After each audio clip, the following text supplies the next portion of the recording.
Welcome, everybody, to another edition of Reasonable Doubt, brought to you by the Harris County Criminal Lawyers Association. I'm your host, Jimmy Ardwan, along with my co-host, Julio Vela. Julio, what's going on, my friend? I plead the fifth. Fifth. Fifth. That's an ongoing theme, isn't it? Fifth. Is that your octave for it? Fifth. That's a little low, man. Come on, you're not a baritone. I'm Mexican, man. We got the high, fifth. You know what I'm saying? Like, Don't you have some Julio Iglesias in your? Oh yeah, but I'm saving that. Saving that, yeah. Anna Kournikova, waiting for that. Anna Kournikova. Oh. Yeah, remember? Wasn't that the kid? I was talking about Julio, the dad. Oh, Julio, yeah. I think the original. Right, yes, the OG. Yeah. Fifth. Come on. We got a great show. I promise Julio will not be singing the rest of the night. We got a great show tonight, ladies and gentlemen. We'll be with you for the next hour talking about a lot of good and interesting criminal justice issues. We'll open up the phone lines about halfway through. 713-807-1794 is the number. We also have Twitter up. Y'all have been lacking on the Twitter the last few weeks. You need to hit us up at HCCLA_TV. We'll take your questions and comments right here on the air. But I want to bring in our panel for this evening. We got two great guests, Tiffany Hill and Kris Ougrah. Thanks for joining the program, guys. Thanks for having us. Appreciate you guys coming on. I know it's your TV debut. Nervous. Don't be. Our callers will be nice. Okay. They will be nice. I promise you that. But no, we're here to have a great time, and we really thank you all for joining the program. We are coming up on the Memorial Day weekend, and I know a lot of people got some big plans, and we got some new laws that aren't quite in effect that we're going to talk about tonight. They're not quite in effect for Memorial Day, but probably they'll be in effect pretty soon. But we're going to outline all that for you. But I want to start, guys, with our recurring theme on this program, and that is the ongoing bail lawsuit in Harris County. In another interesting move this week, the county has denied an individual lawyer for Judge Gerald Jordan. Now, Judge Jordan, as we know, is the only one of the 16 county criminal court at law judges who is supporting the plaintiffs in this case. Very outspoken. He's come out and said, I want to settle this case.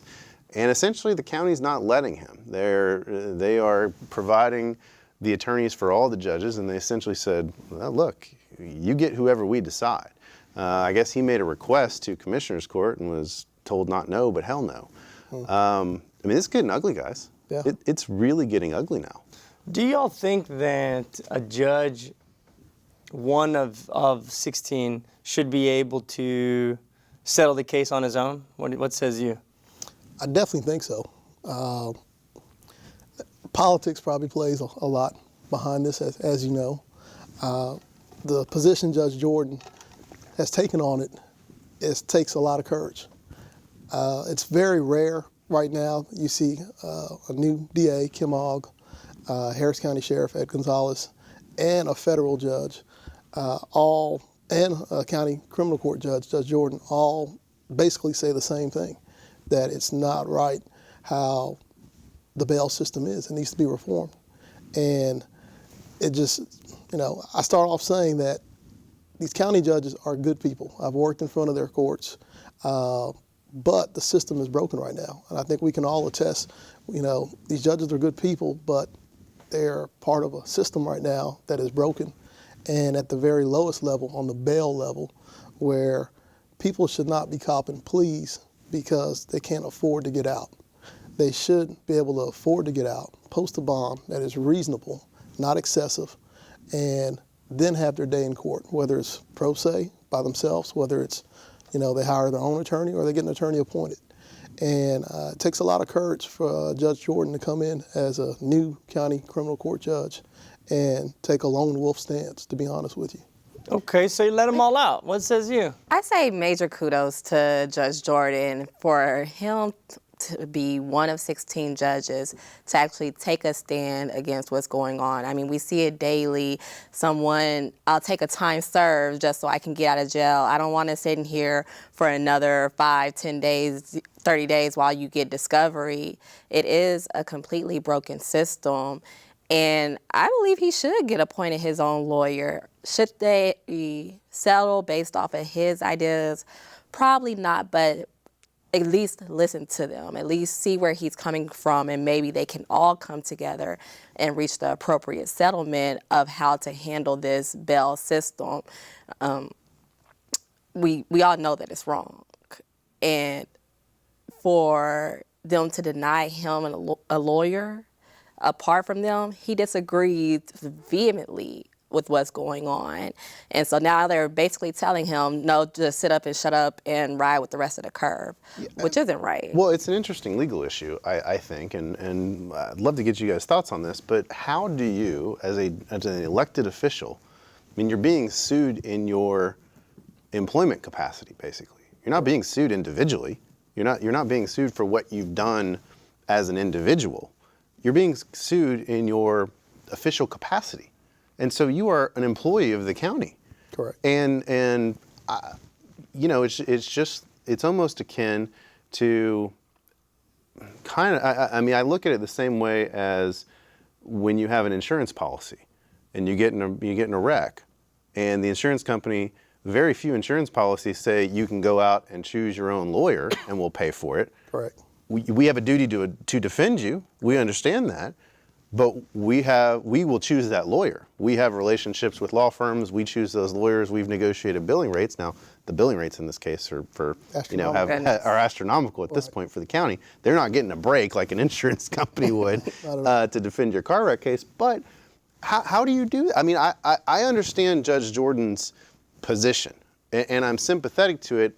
But I am somewhat a little leery of this in the sense of, he has to know legally it can't be done.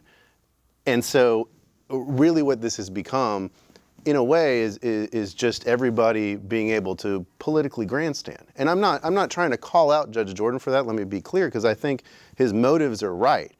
But I will say that I do think to some degree, if you're a lawyer, you understand, like, yeah, I'm being sued in my official capacity. I know I ain't going to get my own lawyer, but I think in order to get my point across, I have to get out here and get to the media and show that. And unfortunately, I think a lot of people aren't going to understand that the county probably doesn't have to provide him his own lawyer, right? It's kind of like the scenario where you got an individual whose back's against the wall, and all he can do is go to trial. And this is what he's doing. He can't get his own lawyer. He can't do anything else. So he says, set it. And I'm going to scream and yell and do everything I possibly can. Completely agree. And it's kind of, you know, where he's the guy against the system, where the defendant in jail is the guy against the system. I mean, I look at it this way. He has come out. He said what he has to do. You know, and what his beliefs are, and now they're saying, well, we're not going to provide you a lawyer. I mean, it's the last thing he has left at this point to really drive his point across the goal line, so to speak. Right. Is, hey, look how ridiculous this has come. This is how ridiculous it is. I want to settle this case. I'm the lone voice trying to settle this case, and I can't even get my own lawyer to settle it. This is how preposterous this thing is. So I mean, I see the point. It's just it's a legal conundrum that I'm not sure he has a real solution to. Right, and you just echoed on it. Since he does fall under the category of state employee, they're putting probably one law firm representing everybody. Right. And they or the county attorney's office. Or county attorneys, exactly. There's a split, as I understand. I think. Right. That some judges have the county attorney and some have the private law firm. It's a weird deal. And it is weird, but they should represent everyone and listen to all 16 judges' opinion. And I'm sure, like I said, we've been in all probably 16 judges' court. We know they're good people, but politics are kind of caught up in this right now. And Judge Jordan, his opinion, I think he has the right opinion on this. And I'm sure, probably behind closed doors, some of the other judges probably feel the same way. But if the county attorney's taking a stance as a blanket stance that I'm going to say this and represent everybody like this, like Apple A, and you have a guy that's banana, yeah, and that's just your attorney, it's going to cause problems, especially if he's grouped in right now with all the county judges. Mm-hmm. So I can definitely see the quandrum that they're in, which makes it hard for him, makes it hard for county attorney, So it's hopefully it doesn't keep dragging out to where I heard, I think I read in the paper it's at $1 million in fees or something like that. About $3 million now. $3 million. I'm sorry. $3 million, yeah. $3 million, and it's still, probably nowhere, close to settling or anything like that right now. We looked at the future, and let's say this whole thing shakes out the way the district attorney, Kim Ogg, is looking at it, the way the sheriff is looking at it, the way a number of our local and state representatives are looking at it, and the way Judge Jordan is looking at it. We may be on the verge of a fundamental shift in history. Definitely. Of reform in Harris County. And it's truly monumental that it's happening now, and Judge Jordan very well may be carrying the torch by himself within that judge group. Well, you touch on that, and I want to go off that for a little bit here, Sure. because we saw that at the federal level to some degree, where we saw a momentum toward criminal justice reform. Okay, Correct. where we are starting to now, from an executive branch level, see the pendulum swing back with Jeff Sessions.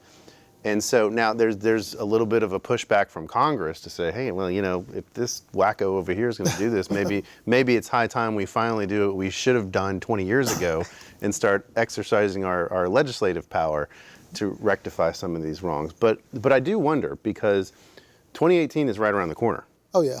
Okay? And if the lawsuit is resolved by then, all these people, all these judges, and all these other politicians who were on the wrong side of this thing could really face a backlash, I think.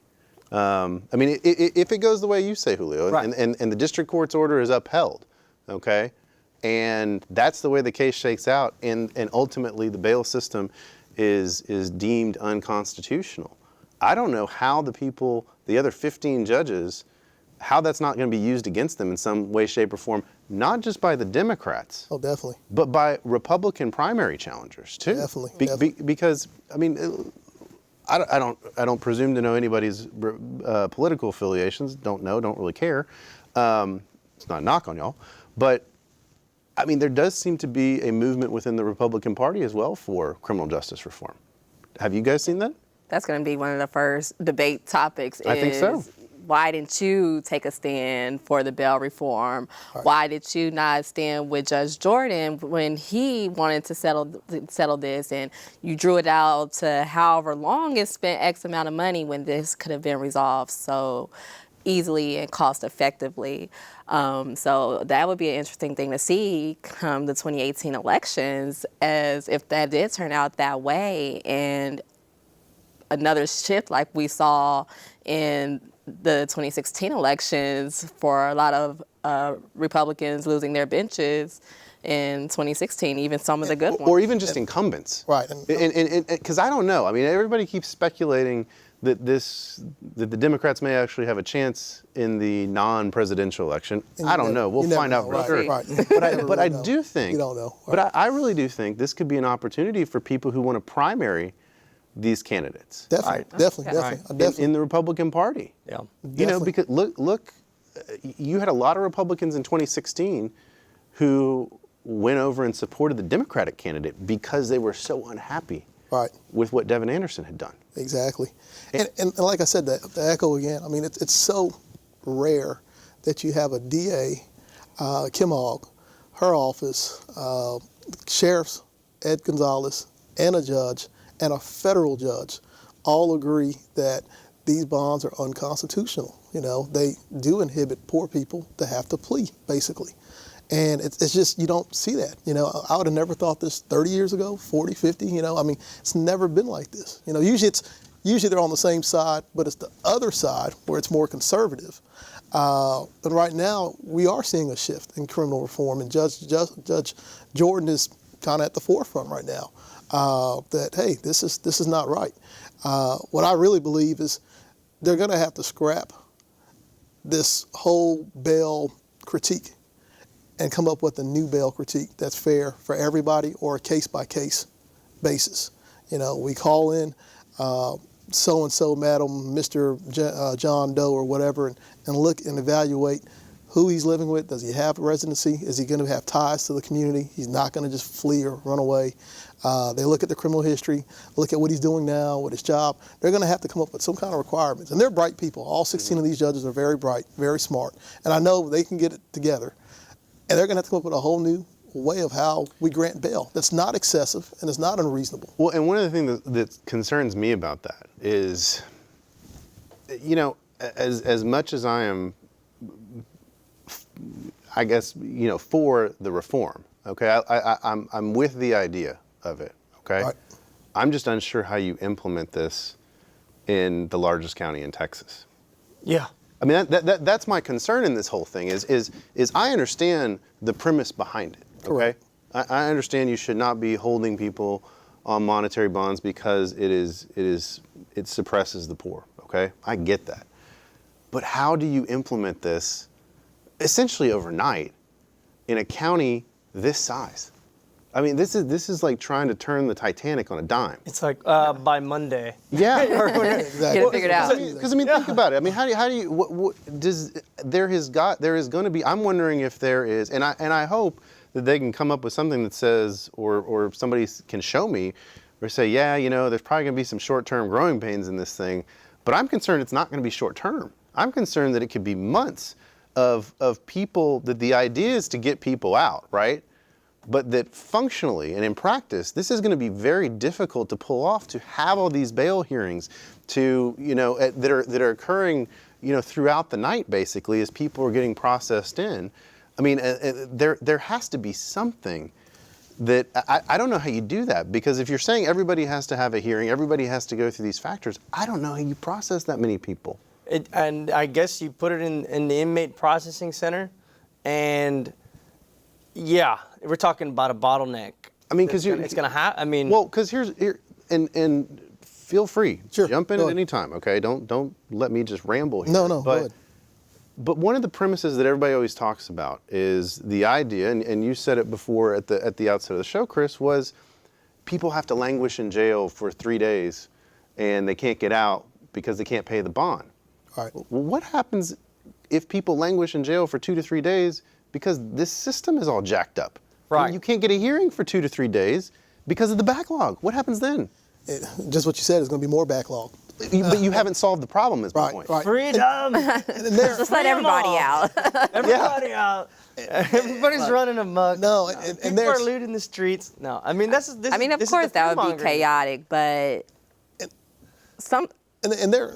I go, can Tiffany. imagine them putting something in place. I mean, And that's what I was going to echo. whether it be, you know, like them hiring the additional public defenders to represent persons at Sure. bail hearings, something to that effect. It's going to be more lawyers needed or something to watch what these judges are doing and if they are violating Judge Rosenthal's order and whether or not they're still keeping people in jail on these low-level misdemeanors. And to echo off of that, there are going to be things that just like a DWI, if you put somebody on a DWI bond, they usually have some kind of device, monitor, scram device, something where they can keep track of you. And that might be something they may do with more misdemeanors. A device, checking, making sure you check in a little bit more frequently, especially if you're on a PR bond, checking in with the court. Probably going to need maybe some more people, or if not more people, it might More judges? could be more judges or more Where more does money come for that, though? more responsibility. From the lawyer fees that there's putting down the No, but seriously, but I mean, where does the money? Okay, so if you're going to say, in order to avoid a 2 to 3 day lag, if you will, that we have now, that is the impetus for why we want this, where are you going to get the money for it? That I don't know. I don't know where the money will come. But on the flip side of that, think about the money we're spending keeping these people in jail. Agreed. That should be out, and we're having to house them, feed them. And Harris County, last time I checked, is not a campus dorm. And a lot of these people, No, I agree. You know, a lot of these it's people. actually a mental So, institution. You know, so a that's lot of my these question: people is should not do be those there. resources that are being used at the jail, do they get? I mean, you know, is Ed Gonzalez going to come in and say, all right, yeah, you can take away my my portion of the budget to go fund more magistrates and more public defenders. And I don't even think, Jimmy, it's more magistrates. I think there's. Well, they're going to have to. They're going to have more judges and more to be able to process as many people. Yeah, I'm with you. I don't know. I don't know the answer by no means. I have no idea what the answer is. But my thinking is, if there are going to be more PR bonds or more people out on bond, just like how DWI, how you have to check in, how there's monitors at home, there can be monitors, and I guess that's CLO. That might overwork maybe some CLOs. It might, but I mean that's the next thing that came out this week is that the public defender's office is going to add more lawyers. Okay, Right. so they are going to add, I think it's what four lawyers in the 8 total, but are they adding 4 in the bail hearings, or do we know? I'm not sure. I think it's all 8 to the bail hearings. Okay, so I could be wrong. So, and you think the average pay for that is somewhere between 80 and to 100,000. Okay, so that's almost $1 million. Yeah, and Right I think there. that's what they got. Okay. I think they got $1 million to fund That's $1 it. million. But where'd they get that $1 million from? Where they get the. I mean, that's what I'm saying. Is where Ed Gonzalez do they get Ed the $3 million Gonzalez saying, "Hey, I'm going to give the $1 million Where do they get back"? the $3 million to I fight agree. the suit? I right agree. now, That's my question. You know, in so all I mean, this the is- money's coming from somewhere. People are throwing it like the one side, the proponent side is saying how much money we're going to save, Right. and then we've got all the other people saying, well, here's how much it's going to cost you, and both sides make compelling arguments. I got to be honest with Correct. you. I mean, the one side that says we're going to save all this money by not housing them in the jail, it's a very compelling argument. But the other side says, hey, where are we going to pay for this? Because we got to hire additional magistrates. Here's $1 million just in 8 lawyers. And what if those 8 lawyers aren't enough? We need another $1 million. Well, if you think about it, I year? think it said there's something close to 80 to 100,000 misdemeanors a year. Is that what it was? Yeah, 80,000. 80,000 misdemeanors. Yeah. You're going to have 8 public defenders here in PC Right. for 80,000 misdemeanors. It's crazy. Yeah. And a hearing on each of them. It's mind-boggling. It's insane. That's what And I'm you saying. heard about court opponents taking like 300, 400. Right. You're talking Right. about 80,000 misdemeanor cases and 8 public defenders. Now, I think if anybody can solve this issue is Alex Bunnan. Oh, yes. I think he's a brilliant mind. He's been all over the country. Yeah. He's the best. But man, I'm so glad I'm not him. Yeah. I'm so glad I'm not him because good luck. And I have faith. I definitely think it can be done. And not only can it be done, it will be done. Change is coming. We cannot keep going with the system we have right now. It's unfair. Yeah. Like nobody should have to take a plea because you are poor and you don't know mom's number. You get locked up, you don't have a number to call, you can't afford the bond on your own, and you don't get a PR bond because of an offense you had maybe 10 years ago. And this is just Right. random scenarios. But something has to change. And we're changing slowly. You know, the wheels of justice is never fast. But Judge Jordan is kind of at the forefront saying, come on, come with me right now, guys. And if there's money to fund so many other programs and to build more jails, I and agree. to house more people. I don't know why, the powers to be in our community, Mayor Turner and whoever else that's way brighter than me and know more accounting and budgeting than I do, why we can't sit down and come up with a plan that will lessen the burden on taxpayers to have to it's really coming out of our pocket to fund these guys and to hold them in jails, basically. And that's not right. They need to be out there in, maybe, like I said, monitoring. You're on a PR bond. Yeah. There's different monitors we can put, different scrams, different this, that. I don't know the cost of any of that stuff. I know it'll probably work some of the CLOs in the courts. They'll probably be doing more work on top of the work they already have. But there's, different check-ins that we can do to make, 'cause the worst thing is, to me, fundamentally, the worst thing is having anybody have to plea or have to take a plea because they just cannot get out of jail. Well, but what if they're in the same position because they can't get to a hearing? I mean, do the math. Right. I don't know what the percentage of the 80,000 misdemeanors actually get retained versus a court-appointed lawyer. I have no idea what that breakdown is and how the split is. But let's just even assume, for the sake of argument, it's 50%. Okay, let's say 50%, and I'm sure that's way on the high end. I was going to say get 80%. but let's take 50. Okay, Yeah. so we lop off and say you've got 40,000 people that have to be serviced by 8 lawyers. for bail hearings. All right. Adios. A year.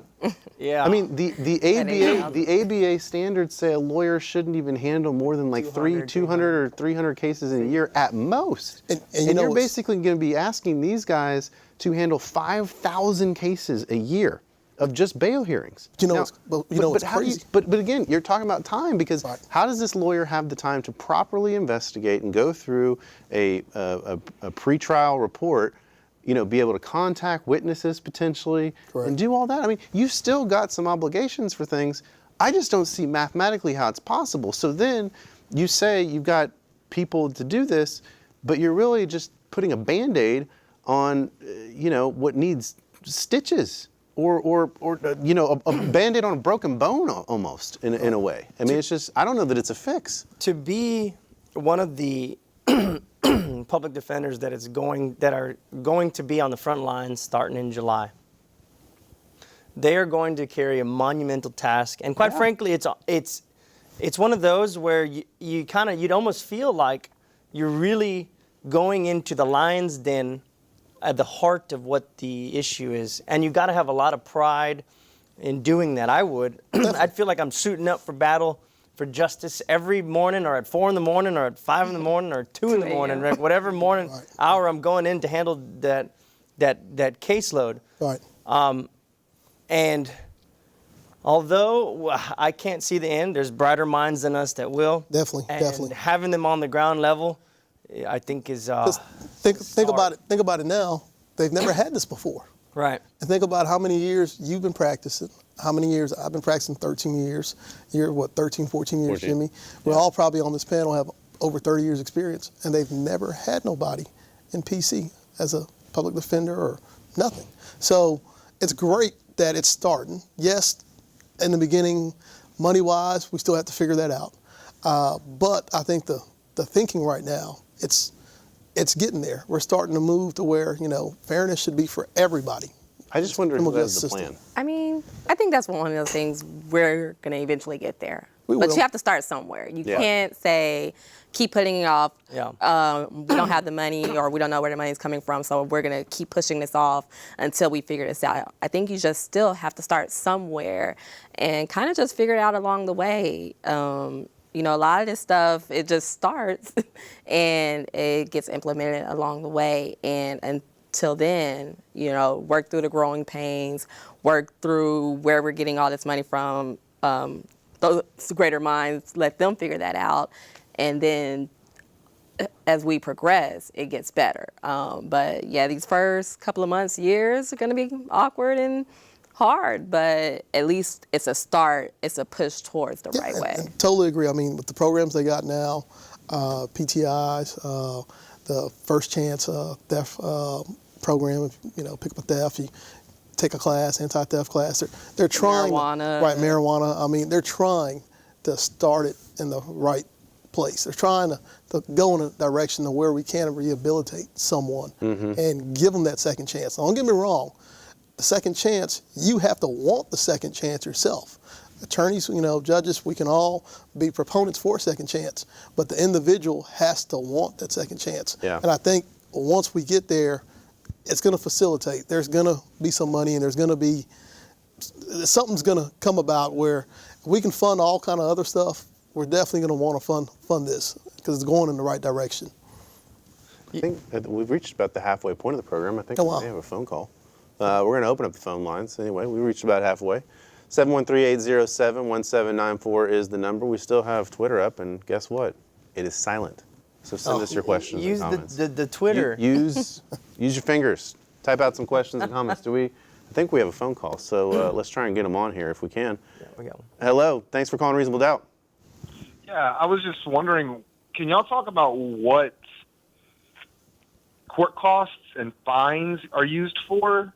Because if there's 80,000 misdemeanors filed a year, and say there's an average of $300 in court costs per case, I know some of those are dismissed, some of those are found not guilty and don't pay court costs, but that's $24 million, period, just in court costs. And if you're on probation or if you're on the pretrial supervision, you're going to be paying for that privilege and a supervisory fee, not even counting court costs. Yeah. So I don't even know. Where does that money go? Does it go to some of what y'all are talking about, or what? Well, that's a great question. Look, they had that whole big breakdown where they had the spreadsheet of how much everything costs and what everything is coming to. But I think the fundamental flaw in some of this is when they're factoring it in, now we've got all Class A and Class B marijuana cases that are gone.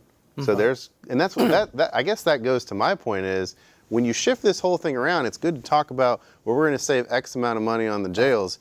But when you get into the practice, I feel like they're not accounting for losing some of this stuff through the pretrial intervention, the second chance program, some of these other diversion programs.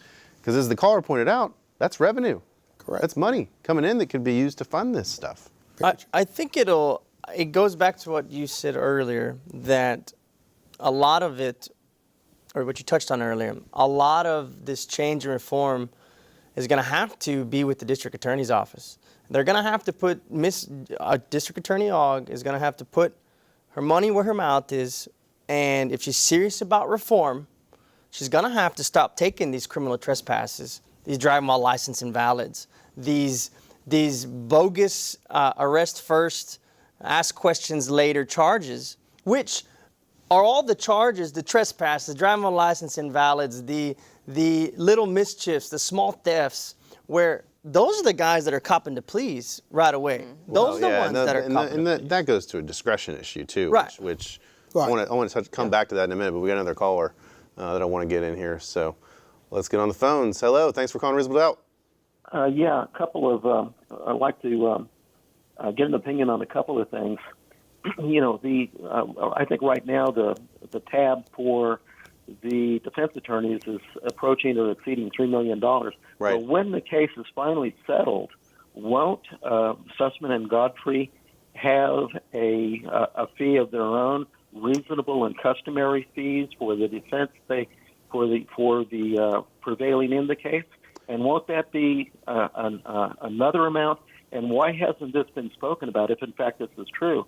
You've got a $6 million hickey, and it's all the result, in my opinion, of the pride of those people, Right. the commissioners and the judges, Right. that just say, hey, take a break, take your breath. We've done wrong. We just can't keep going on this way, down this road. Let's just make it. And there's a multiplier effect in all of this too. I mean, the lives that are disturbed and unfulfilled, and the burden that it creates on the least of these is far exceeds what we see Definitely. in this whole presentation of this is the issue or that is the issue. No, that's the tip of the iceberg. This is crumbling society. And the other thing that I've got Very true. is from another point, from a fiscal point of view, the bondsman, I believe, I was just about to say that. provide a tax. Get me on the panel over here. Yeah. We got a seat for you. Sure. We got a seat for you right here beside me. Okay, excellent. The bondsman provide. You hit it on the head. Ellis indigent thing that he did 15 years ago. They provide the money for the public defenders. So how are you going to get the money if you do away with bond? I mean, this has got to be, I think this has got to be like well thought out. And you got to get away from the sound bites, and you got to sit people in a room with authority and don't let them out. Yeah, that's great points. Thanks for the call. I mean, he makes some very good points that, Very good I do points. think, look, I think the total tab for this thing is probably going to be, look, they've got $3 million in legal fees. All right. And we haven't even gotten to the Nowhere summary close. judgment portion. We haven't Nowhere conducted close. discovery Right. in the civil case, Right. much We just less had a a hearing. trial. Right. We had a temporary Baby injunction stages. here. Baby stages of everything. And the tab is $3 million. Right. And so the caller's right. I mean, I haven't looked at the pleading in a while, but I do believe they are entitled to attorney's fees under the claim. Because if I remember right, under 1983, and I think they sued under 1983, Yeah. you are entitled to attorney's fees. Correct. And yeah, Sussman and Godfrey is not exactly a cheap law firm. No. I mean, Mr. Sussman has been in the news for billing $1,000 an hour. I saw that. I He was read the that first already. lawyer to bill for $1,000 an hour. So they do not come cheap. They are not Geico's insurance defense lawyers on tab. So, I think we're looking at a tab to the county of well north of $10 million by the time this thing is done. All right. And that's just in legal fees. It's just not right. Right. And so. But like that money's coming from somewhere. Like it's coming from your property taxes. Exactly. It's So coming from your property taxes. It's coming from all the other taxes that they keep raising on us. Reapportion that to solve this whole bill thing. Right. We're spending the money in the wrong spot. On a brighter note, I was reading an article that there are other big cities that have done away with these smaller misdemeanors bonds on, and people will still show up. People will show up to their court date. I think there is, some kind of theory that, hey, if you give everybody a PR bond, they're not going to show up. Right. Yeah. They're going to commit more crime. Yeah. And that's so furthest thing from the truth, because there are people who can afford thousands of dollars bonds, even probably 250,000. They can still go out and commit a crime. And they will. And they will flee. Exactly. And they will flee the jurisdiction. And then you have somebody. They'll go hold up in a gated community in Mexico and then wait for the authorities to come get them. Right. It doesn't change. It doesn't change. So then you have somebody with a $1,000 bond that you're worried about. Oh my God, he's going to commit, a crime. Yeah. That bond is. If somebody's going to commit a crime, they're going to commit a crime regardless. Right. And bail bonds, they have some pretty good lobbyists. That's easy, money for them, misdemeanor money. So of course they don't want to see that probably go away. I don't know who's funding this. Because most of those people show up for court. Exactly. So they don't lose any money. They get that paid. They get it. So but the caller made a really good point, and that there's so much money being spent on just these legal fees right now that, you take aside pride, politics, and just do the right thing. How would you want to be treated? If that was your son and that was your daughter, and they got arrested, how would you want them to be treated? Would you want them to cop a plea out and not be able to call you because they don't have your number and they don't, write the number down by hand or memorize the number? No, you would not want that as a parent, and you wouldn't want that as yourself. So just off of that, this has to come to an end very quick, because it's going to get up. It's already at 3 million. It's going to get we're probably going to get maybe, 5 million, 10 million by December, something like that. I don't know, but we do know how civil, you do more civil, Jimmy, than I do. And like you said, summary judgment, we still haven't even got to that. No. That, that discovery, there's so much more pleadings and this and that. Think about it. They're going to want to take depositions of 16 judges. Right. They're going to want to depose the district attorney. They're going to want to depose the sheriff. You are looking at easily 30 depositions in this case. Correct. Okay? Do the math. Each deposition can last 6 hours. Yep. At $1,000 an hour? Yeah. Well, but okay. Yeah, right, whatever. No, but look, I bet Guardian Wynn is going to have more than one lawyer sitting in that depot. I bet Sussman and Godfrey is going to have more than one lawyer sitting in that depot. So you're looking, the county attorney's getting paid no matter what. But each depot could be a 10 or 12 grand endeavor, not counting the cost of the court reporter and the videographer and everything. And I hate to echo it, but that's my point. If you can come up with the money to fight something that is what we've already said is wrong, a federal judge, Judge Rosenthal, already basically said it's wrong. Yeah. And you're still going to fight it and fight it and fight it.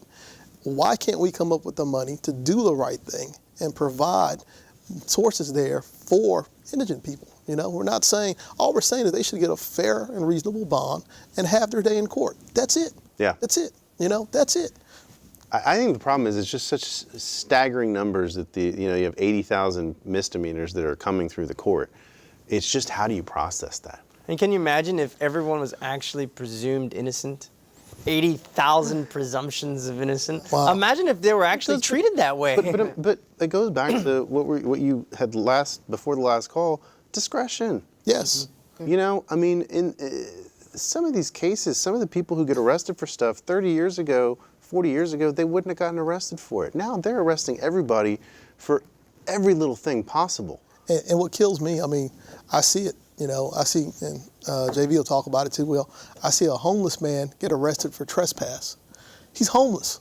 You know, he's gonna look for somewhere to sleep. You know, he's not really hurting nobody. He just doesn't want to move around because it's either hot or it's cold, and he gets arrested for a trespass. It's illegal to be homeless in Right, Houston. right. You You can't know, go and out that- in your tent No, either. definitely You no can't tents get in your anymore. tent, and God forbid somebody feeds you. You know, Oh, so you arrest this poor homeless guy, you know, and he's panhandling or he doesn't leave a store or something like that. You arrest him, and you got to house him. You got to feed him for those few days, and then finally, you know, he decides that, well, if it's cold, he's going to want to stay there a little longer. He's going to want to maybe reset it because he doesn't want to get back out there in the cold on the streets.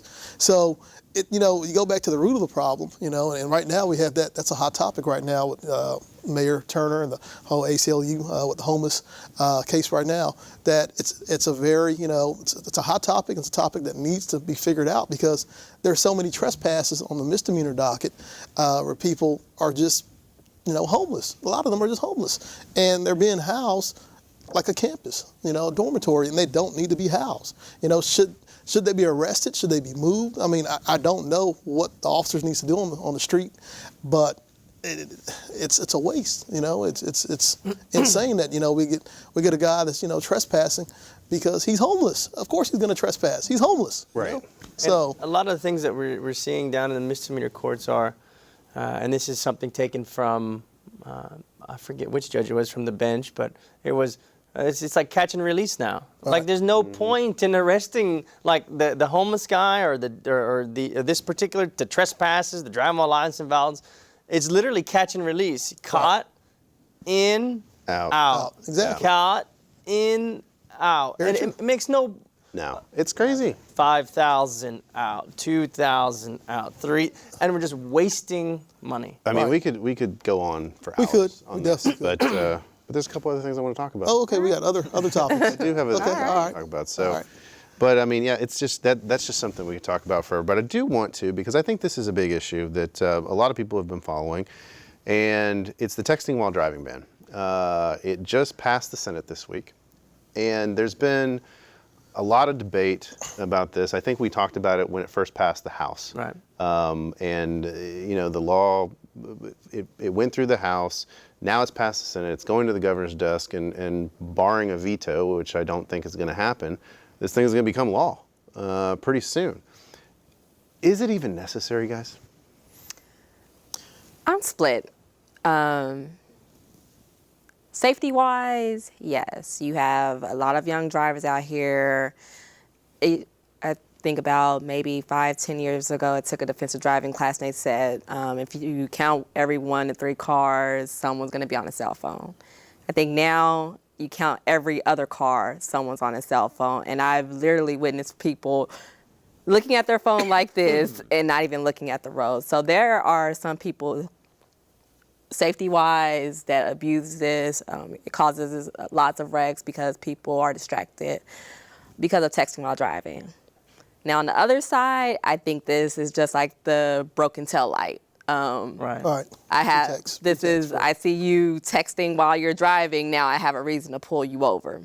And leads down to a rabbit hole of a whole bunch of other different charges Exactly. because now they have PC to pull you over because they saw you texting while you're driving. Or So even that's just what saw makes- you holding your phone? Oh, yeah, holding I your mean, you phone. could have been looking at a map. You could have been looking at anything. GPS. That's the thing. That's right. And I view it not only like that, but I also view it as just the over-criminalization of everything. Exactly. We just need to, we feel the need, and our legislature feels the need to keep adding criminal laws. All right. And I feel like that it is a pretext thing. Yeah. In some, but it's also words out of my mouth. it's not necessary.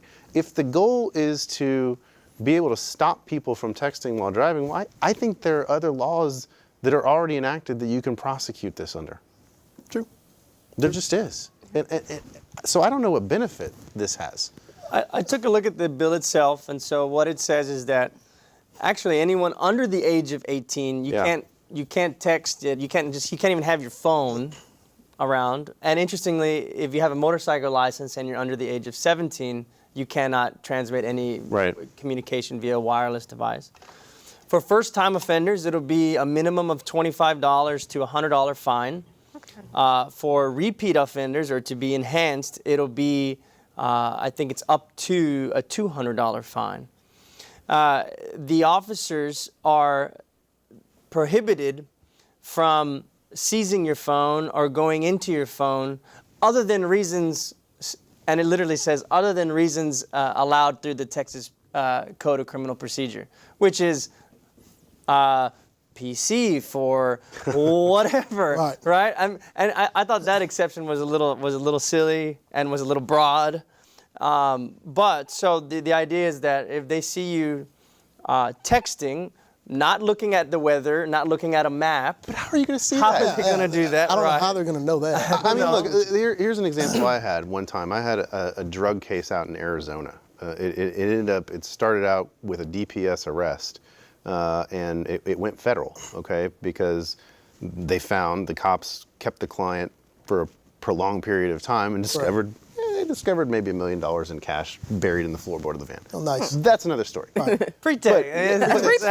But I mean, the interesting part of that hearing and what brought me to that case that I had, and it was more than 10 years ago, but this to me reminds me of that case that I was on, because in the testimony that we had for a motion to suppress hearing, because we were challenging the stop and saying it was a prolonged detention, that first of all, they didn't have probable cause to stop him.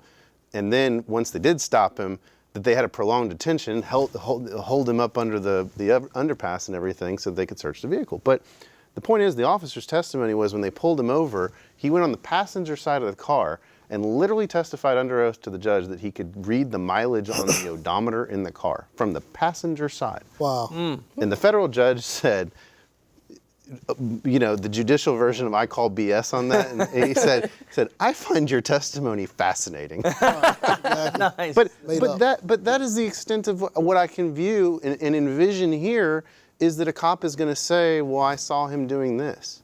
I saw him writing this, that, or the other. Right. And it's like, how the hell did you see that from where you were? Well, then how did you see it traveling at 60 miles an hour in a car? And then what they say, show me your phone. Then give me your phone. Yeah. Right. And then now you're in it. Right. Right.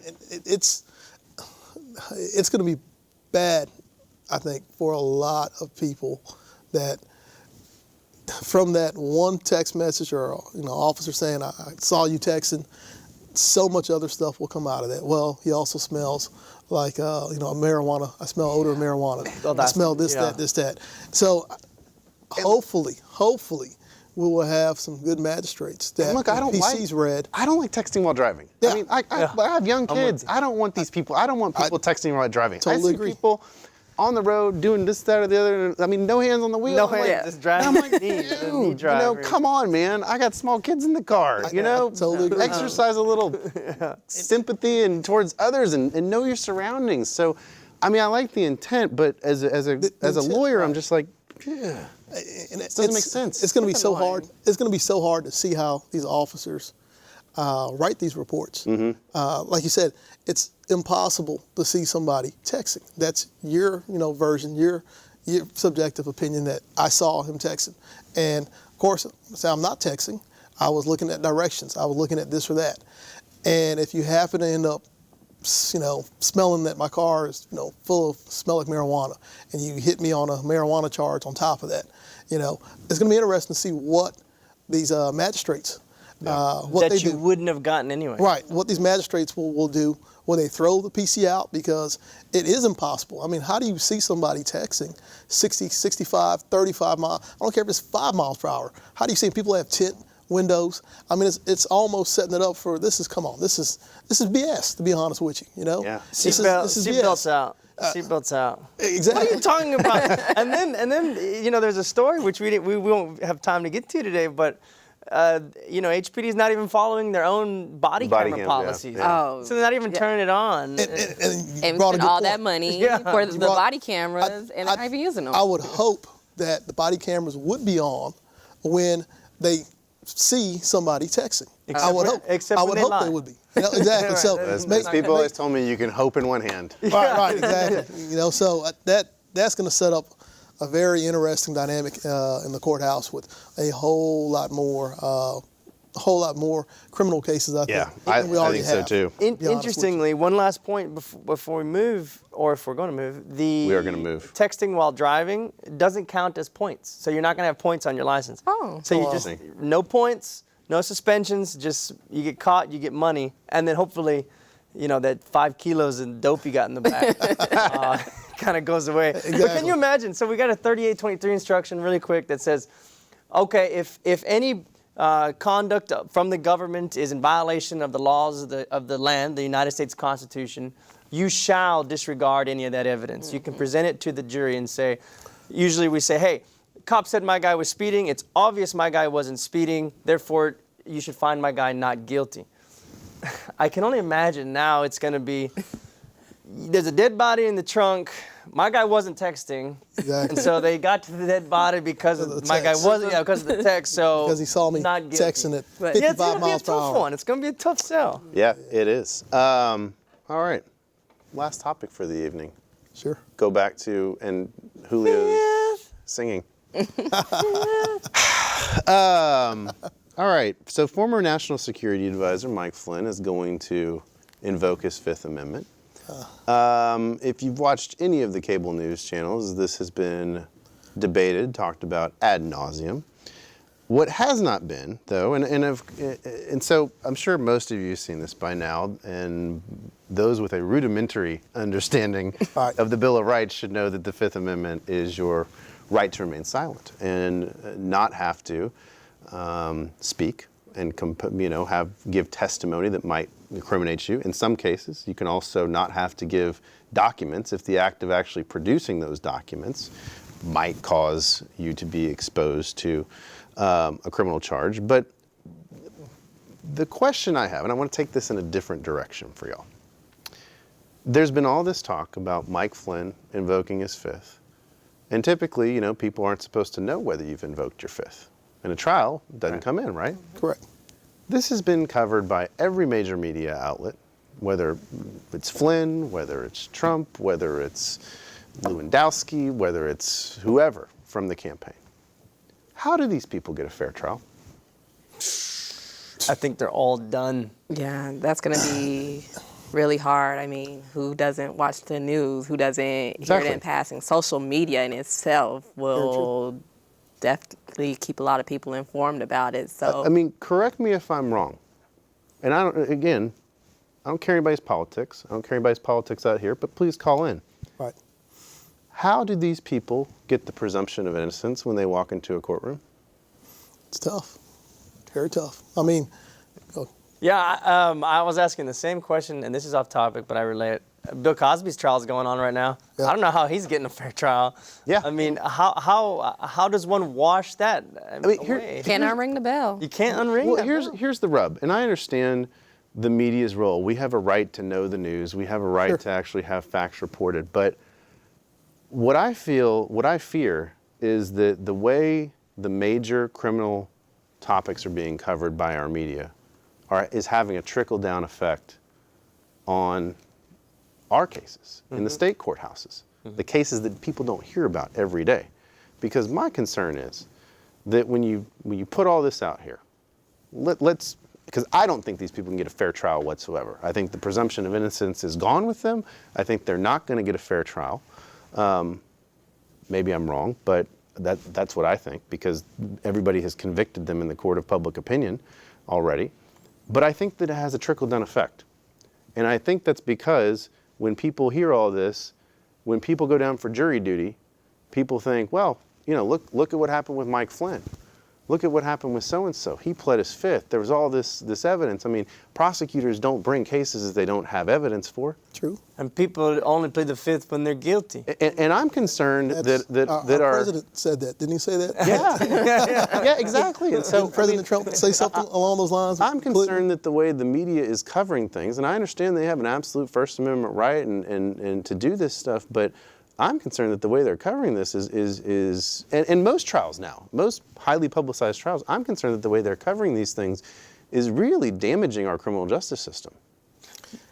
I'd probably keep my mouth shut too if I was any of them. Absolutely, no doubt.